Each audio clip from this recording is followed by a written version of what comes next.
Hey guys, what's up? So I really don't know where I'm going with this video, but I guess wherever it leads me, it leads me. As I'm locked down due to coronavirus, I thought I'd show you some of the dolls in my collection. So these are antique German China head dolls, and these particular ones were made between the 1860s and the early 1900s. So let me show you. Like I got this book from Amazon, and it's identifying German Chinas from the 1840s to the 1930s.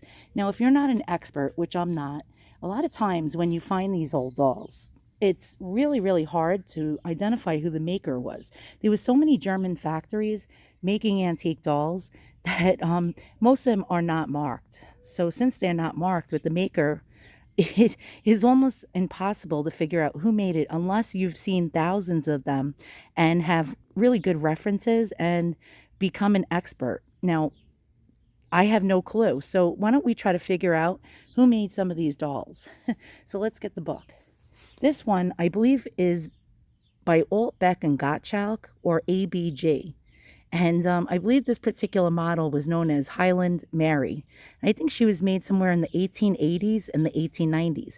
Now, a lot of these dolls have missing bodies. It's because the bodies were made out of cloth, and the cloth disintegrates over the years.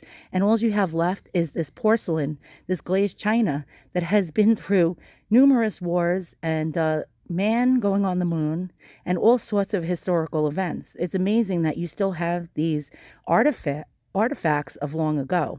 Now, a lot of times mothers would actually buy just the heads because these were inexpensive little toys and playthings for children, and they would make the bodies at home. Sometimes they also paid a little extra and had the whole entire doll and, purchase that in the toy store as sold by the factory. So, but sometimes they would just go to a local toy store or local merchant and would just buy the head, and it would come in a box, and they would stay at home and sit by the fireplace and sew up a body and then sew clothing for these dolls. So, ooh, that wouldn't have been cool if I would have broke it. Now this one, I believe, is from the 1860s or the 1870s. Now you can tell the difference with these dolls about, like, somewhere you can get an idea about what era they were made in by the way their hairstyles are and the shapes of the tops of their heads. Now this one, I believe, is called a modified flat top. Some of the earlier dolls had actually flatter tops on their heads. The earlier dolls had a higher hairline, so their hair would be higher up, and they would call them high brows. Now, the later the decades went, the hair would actually get closer to the eyebrows, and they would call those, low brows. Now, this one is the least oldest out of all of them, and this one was made somewhere between the 1890s and the early, 20th century, probably 1900 or so.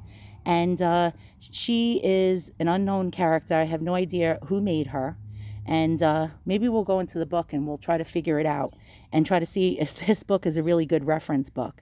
Now, this one is probably my oldest. Let me pick her up, and she has a factory body.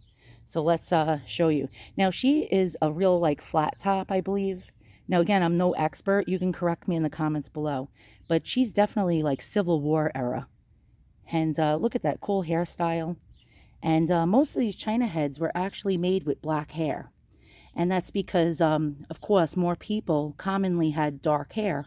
The blondes are much rarer than the ones with the dark hair.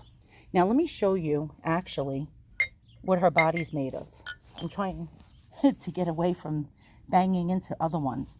But you can see, the lower arms are made out of porcelain or china. Some of them came with bisque. Like this one has bisque lower legs and a cloth body. She has her original undergarments underneath. And they came with these little boots. Now, the earlier ones, I believe, had flat boots. So she could be anywhere between the late 1860s to probably just as the dawn of 1870 started. She could be earlier. I don't know. And again, there's no markings on any of these dolls. Now, the reason why they had these little sew holes, see these holes on their shoulder heads? It was because a lady would actually, a mother would sew, or the factory would sew the body to the doll's shoulders And they would insert the little string in there. So that's interesting also. Now this one has a name in there. So that was probably the original owner, and it has some kind of rag in there. And I believe that was once part of her body that they stuffed into the head and kept. So let's open up this book and see what's inside.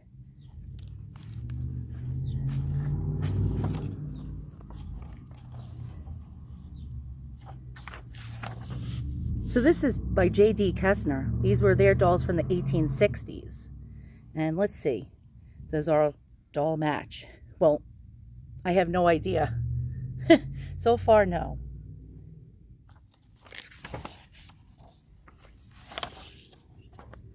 Now, the earlier dolls had different kinds of hairstyles, like this one. And this one, I believe, is from around the 1830s, perhaps? And this was made by A.W.F.R. Kista. Now here's a Kessner doll. Now if you find ones like this with these fancy hairdos, they're worth quite a bit of money. Definitely not. Totally different hairstyle.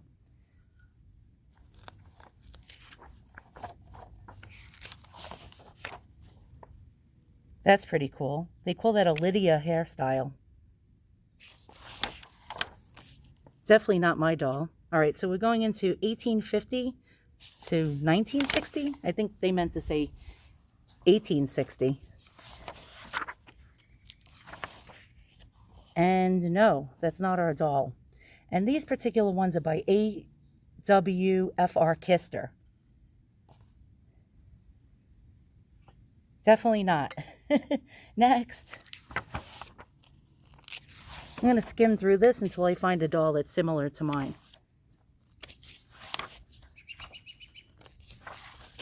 All right, so the 1860s and the 1870s. Now this looks closest to our dolls.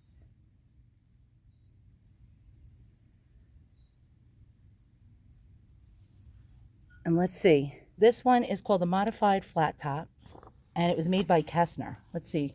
Is this our girl? Very, very similar. Let's see this one. I think we found a winner.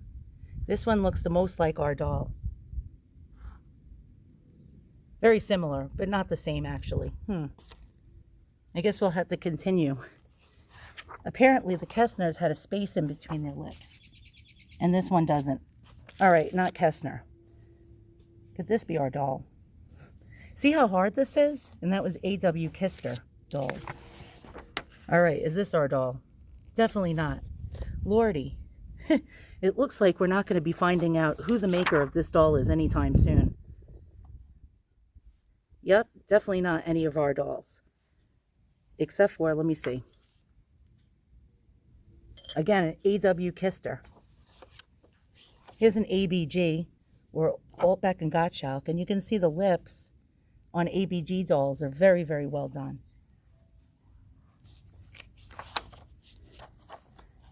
Is our doll here? No, I don't think so. See, guys? See how hard this is to try to figure out who made these dolls?